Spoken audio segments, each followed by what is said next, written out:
Neuroplasticity is arguably one of the most important aspects of our biology.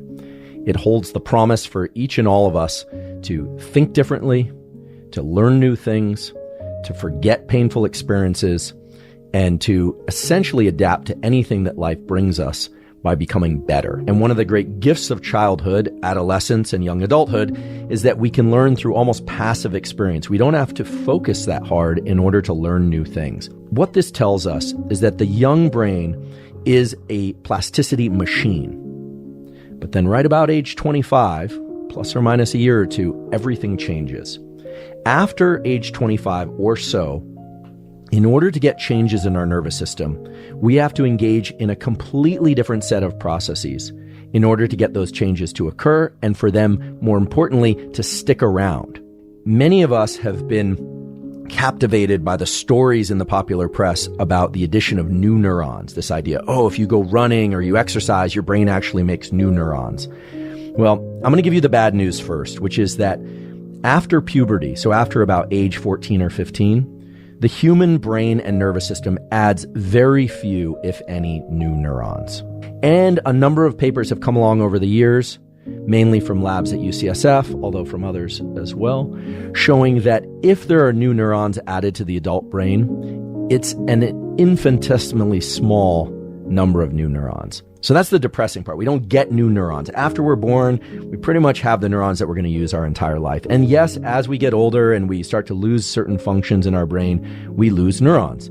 But all is not lost, so to speak, because there are other ways in which neural circuits can create new connections and add new functions, including new memory, new abilities, and new cognitive functions. And those are mainly through the process of making certain connections, which of course are those things we call synapses, between neurons, making those connections stronger so they're more reliable, they're more likely to engage, as well as removing connections. And the removal of connections is vital to, say, moving through a grieving process or removing the emotional load of a traumatic experience. So even though we can't add new neurons throughout our lifespan, at least not in very great numbers, it's clear that we can change our nervous system, that the nervous system is available for change, that if we create the right set of circumstances in our brain, chemical circumstances, and if we create the right environmental circumstances around us, our nervous system will shift into a mode in which change isn't just possible, but it's probable. When we decide that we're going to shift some sort of behavior or some reaction or some new piece of information that we want to learn, is something that we want to bring into our consciousness, that awareness is a remarkable thing because it cues the brain and the rest of the nervous system that when we engage in those reflexive actions going forward, that those reflexive actions are no longer fated to be reflexive. Now, if this sounds a little bit abstract, we're going to talk about protocols for how to do this. But the first step in neuroplasticity is recognizing that you want to change something.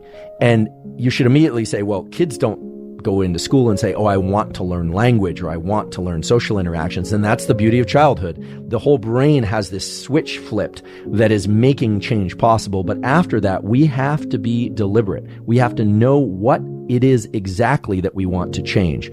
Or if we don't know exactly what it is that we want to change, we at least have to know that we want to change something about some specific experience. So that's important. If you want to learn something or you want to change your nervous system in any way, whether or not it's because of some impairment or because of something that you want to acquire, a cognitive skill, a motor skill, an emotional skill, the first thing is recognizing what that thing is. And that often can be the hardest thing to identify. But the brain has these self-recognition mechanisms, and those self-recognition mechanisms are not vague, spiritual or mystical or even psychological concepts. They are neurochemicals. So I'll repeat that. There are specific chemicals that when we are consciously aware of a change we want to make, or even just that we want to make some change, chemicals are released in the brain that allow us the opportunity to make those changes. Now, there are specific protocols that science tells us we have to follow if we want those changes to occur. But that self-recognition is not a kind of murky concept. What it is it's our forebrain, in particular our prefrontal cortex, signaling the rest of our nervous system that something that we're about to do, hear, feel, or experience is worth paying attention to. The important thing to understand is that if we want something to change, we really need to bring an immense amount of attention to whatever it is that we want to change. This is very much linked to the statement I made earlier about it all starts with an awareness. Now, why is that attention important? The experiences that you pay super careful attention to are what open up plasticity, and it opens up plasticity to that specific experience.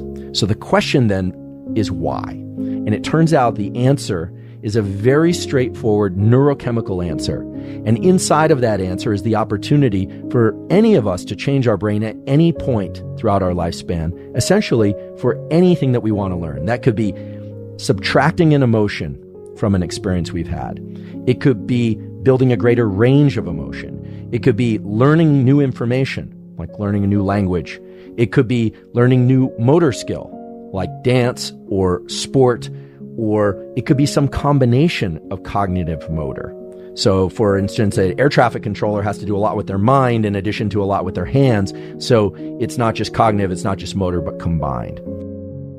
When we pay careful attention, there are two neurochemicals, neuromodulators as they're called, that are released from multiple sites in our brain that highlight the neural circuits that stand a chance of changing. Now, it's not necessarily the case that they're going to change, but it's the first gate that has to open in order for change to occur. And the first neurochemical is epinephrine, also adrenaline. We call it adrenaline when it's released from the adrenal glands above our kidneys. That's in the body. We call it epinephrine in the brain, but they are chemically identical substances. Only when we are in high states of alertness that this epinephrine is released. But the way this circuit is designed, it's very non-specific. It's essentially waking up the entire brain. And that's because the way that epinephrine works by binding particular receptors is to increase the likelihood that neurons will be active. So no alertness, no neuroplasticity. However, alertness alone is not sufficient. As we would say, it's necessary but not sufficient for neuroplasticity. The most important thing for getting plasticity is that there be epinephrine, which equates to alertness, plus the release of this neuromodulator, acetylcholine. Acetylcholine acts as a spotlight. So what are some ways that you can increase acetylcholine? And there, it's going to sound like a bit of a circular argument, but you want to increase focus. How do you increase focus? The best way to get better at focusing is to use the mechanisms of focus that you were born with. And the key principle here is that mental focus follows visual focus. We are all familiar with the fact that our visual system can be unfocused, blurry, or jumping around, or we can be very laser focused on one location in space. What's interesting and vitally important to understanding how to access neuroplasticity is that you can use your visual focus and you can increase your visual focus as a way of increasing your mental focus abilities more broadly. So I'm going to explain how to do that. When we move our eyes slightly inward, maybe you can tell that I'm doing it like so, basically shortening or making the interpupillary distance, as it's called, smaller, two things happen. Not only do we develop a smaller visual window into the world, but we activate a set of neurons in our brainstem that trigger the release of both norepinephrine, epinephrine, and acetylcholine. Norepinephrine is kind of similar to epinephrine. So in other words, when our eyes are relaxed in our head, when we're just kind of looking at our entire visual environment, moving our head around, moving through space, we're in optic flow, things moving past us, or we're sitting still, we're looking broadly at our space, we're relaxed. When our eyes move slightly inward toward a particular visual target, our visual world shrinks, our level of visual focus goes up, and we know that this relates to the release of acetylcholine and epinephrine at the relevant sites in the brain for plasticity. Now, what this means is that if you have a hard time focusing your mind for sake of reading or for listening, you need to practice, and you can practice, focusing your visual system. So how would this look in the real world? Let's say I am trying to concentrate on something related to, I don't know, science. I'm reading a science paper and I'm having a hard time. It's not absorbing. I might think that I'm only looking at the paper that I'm reading. I'm only looking at my screen, but actually my eyes are probably darting around a bit. Experiments have been done on this. Or I'm gathering information from too many sources in the visual environment. Spending just 60 to 120 seconds focusing my visual attention on a small window of my screen, meaning just on my screen with nothing on it, but bringing my eyes to that particular location increases not just my visual acuity for that location, but it brings about an increase in activity in a bunch of other brain areas that are associated with gathering information from this location. So, put simply, if you want to improve your ability to focus, practice visual focus. When you stimulate these three brain regions, when you have those three things, whatever you happen to be listening to, doing, or paying attention to, immediately in one trial takes over the representation of a particular area of the brain. You essentially get rapid, massive learning in one shot. We know we need epinephrine. That means alertness. Most people accomplish this through a cup of coffee and a good night's sleep. So I will say, you should master your sleep schedule, and you should figure out how much sleep you need in order to achieve alertness when you sit down to learn. Your ability to engage in deliberate, focused alertness is in direct proportion to how well you are sleeping on a regular basis. I think that's kind of an obvious one.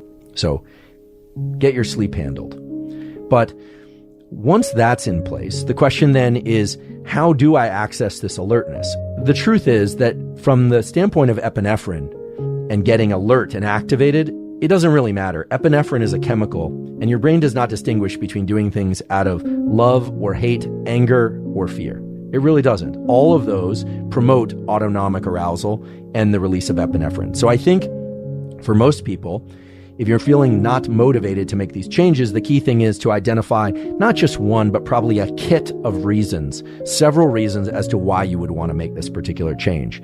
And being drawn toward a particular goal that you're excited about can be one. Also, being motivated to not be completely afraid, ashamed, or humiliated for not following through on a goal is another.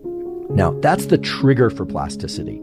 But the real secret is that neuroplasticity doesn't occur during wakefulness. It occurs during sleep. We now know that if you focus very hard on something for about 90 minutes or so, maybe you even do several bouts of that per day, if you can do that. Some people can only do one focus bout of learning. That night and the following nights while you sleep, the neural circuits that were highlighted, if you will, with acetylcholine transmission will strengthen and other ones will be lost, which is wonderful because that's the essence of plasticity.